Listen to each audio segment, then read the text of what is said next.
Hello students, welcome back to the virtual class. Guys, we are dealing with economics chapter number 4, and in that chapter, in the last session, we understood about the relationship between the price and the supply. In today's session, guys, we are going to understand the topic which is named as change in supply. Right, now there might be two types of change in the supply. The first one is the expansion and contraction, and the second one is going to be the increase and decrease. As we understood in the chapter of demand, we guys know very well that how the change is seen.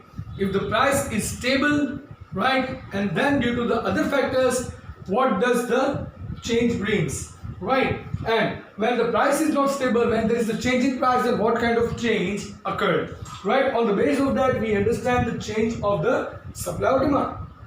In today's session, I'm going to make you understand about the expansion and contraction of the supply. Now, if you recall the chapter number 3, that is the demand, in that chapter, I made you understood that when the expansion and contraction happens, right, when you see the change in price, and due to the change in price, the supply curve is being stretched or is becoming the narrower, and that is known as the expansion and contraction of supply. જોઈએ થોડું ડિટેલમાં તો જે મેં તમને ડિમાન્ડના ચેપ્ટરમાં વાત કરેલી એમ કે જ્યારે પણ કર્વ સેમ રહે છે બટ કર્વની સાઇઝ લાંબી કે ટૂંકી થાય છે, રાઈટ, કર્વ એનલાર્જ થાય છે કે શોર્ટન થાય છે, right, that situation is known as the expansion and the contraction. એટલે કે સેમ કર્વ એક્સપાન્ડ થશે કે સેમ કર્વ કોન્ટ્રાક્ટ થશે, રાઈટ. એ ક્યારે થશે? When all the other factors are remaining same and only change in the price is seen. જ્યારે આપણે supply function ની અંદર જોયું તો there are numerous things which can affect on the supply. So factors affecting supply ની અંદર price જે છે, price factor change થાય છે, but the factors other than price are stable, right? એટલે કે નહીં તો કોઈ પણ જાતની future expectation થાય છે price ની, બરાબર, ના તો કોઈ ટેકનોલોજીમાં ચેન્જ આવે છે, ના તો કોસ્ટ ઓફ પ્રોડક્શન ચેન્જ થાય છે, બરાબર, કે પછી ના તો કોઈ અધર ફેક્ટર્સમાં ચેન્જ આવે છે. Just and just the change in the price અને પ્રાઇસના ચેન્જને કારણે સપ્લાયનો જે ચેન્જ થશે એને આપણે expansion and contraction of the supply કહીશું. પહેલા પ્રેક્ટિકલી સમજી લઈએ, પછી ફરી ડિટેલમાં આપણે આ બાબતોને સમજીએ. તો અહીંયા મેં એક સપ્લાયનું એક ટેબલ બનાવ્યું છે, બરાબર. તો સપ્લાય સ્કેડ્યુલની અંદર P of X stands for the price of product X and S of X stands for the supply of the product X. Now, when the price is 10, the supply is 10. As we know the rule of the supply, that when the other factors are stable and there is the change in price, right, the price and the demand has the same relations. So, જ્યારે price 10 rupees છે તો supply કેટલી થાય? 10 units. Price 20 થઈ, increase થઈ તો supply પણ 20 ની થઈ. Price 30 ની થઈ તો supply પણ 30 ની થઈ. તમારા ટેક્સ્ટબુક કરતા ડેટા અલગ છે, but just to make you understood, I have shortened the data so that you can understand the concept very well, right? That is also the imaginary data, and this is also going to be the imaginary data. Only મારો પોતાનો બનાવેલો data છે. તો હવે સૌથી પહેલા આપણે ડોટ્સને match કરીએ.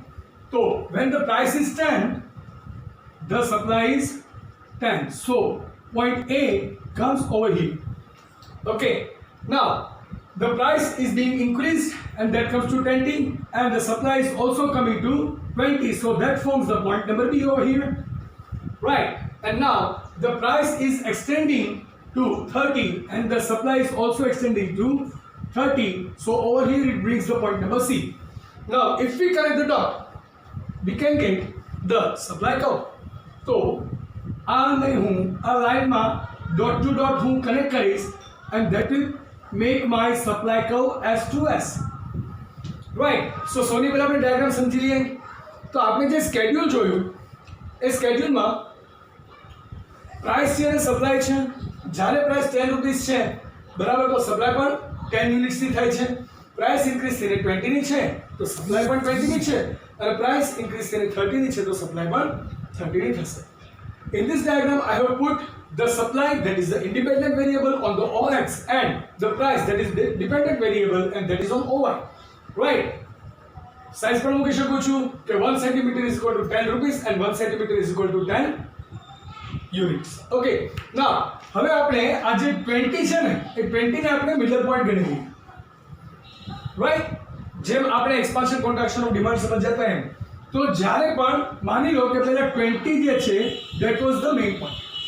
હવે પ્રાઇસ જ્યારે ઇન્ક્રીઝ થઈને 30 થાય છે, બરાબર, પ્રાઇસ જ્યારે ઇન્ક્રીઝ થઈને 30 સુધી પહોંચે છે તો સપ્લાય પણ ઇન્ક્રીઝ થઈને 30 સુધી પહોંચે છે, તો કર્વ જે છે એ B to C મૂવ થાય છે, રાઈટ? એટલે કે કર્વ થોડો મોટો થાય છે, તો એને આપણે કહીશું expansion.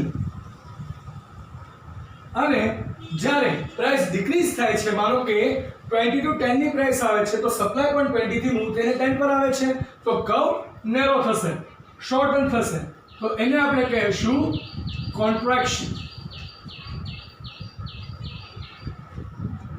right? So now we can understand the expansion and contraction very well.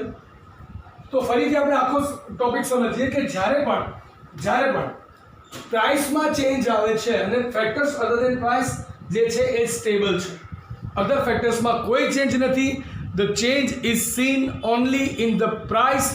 So at that time જ્યારે પણ પ્રાઇસ ઇન્ક્રીઝ થવાથી સપ્લાય ઇન્ક્રીઝ થશે તો પોઈન્ટ જે છે એ સેમ સિંગલ પોઈન્ટથી બીજા પોઈન્ટ તરફ મૂવ કરે છે, એટલે કે સપ્લાય કર્વ જે છે એ આગળ વધશે, બ્રોડ થશે, એક્સપાન્ડ થશે. તો જેનાથી સપ્લાય કર્વ મોટો થાય, એક્સપાન્ડ થાય, એને આપણે કહીશું એક્સપાન્શન, અને જેનાથી સપ્લાય કર્વ નાનો થાય એને આપણે કહીશું કોન્ટ્રાક્શન. તો કોન્ટ્રાક્શન કઈ સિચ્યુએશનમાં થયું? કોન્ટ્રાક્શન ત્યારે થયું કે જ્યારે પ્રાઇસ 20 માંથી ડિક્રીઝ થઈને 10 રૂપીસ પર આવી, રાઈટ? સો અહીંયા when આપણે જો કદાચ તમને પૂછવામાં આવે કે what is expansion and contraction of supply, so at that time you need to say that when the price of the product is being changed and all the other factors affecting supply remain stable, at that time if the price rises the supply also rises and it is known as the expansion, and if the price decreases the supply also decreases, which is known as the contraction.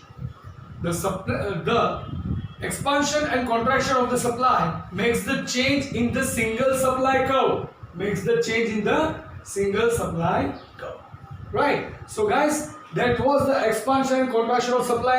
I hope you guys are quite clear with the concepts. It is very much easy to understand, right? So that's it for the today's session.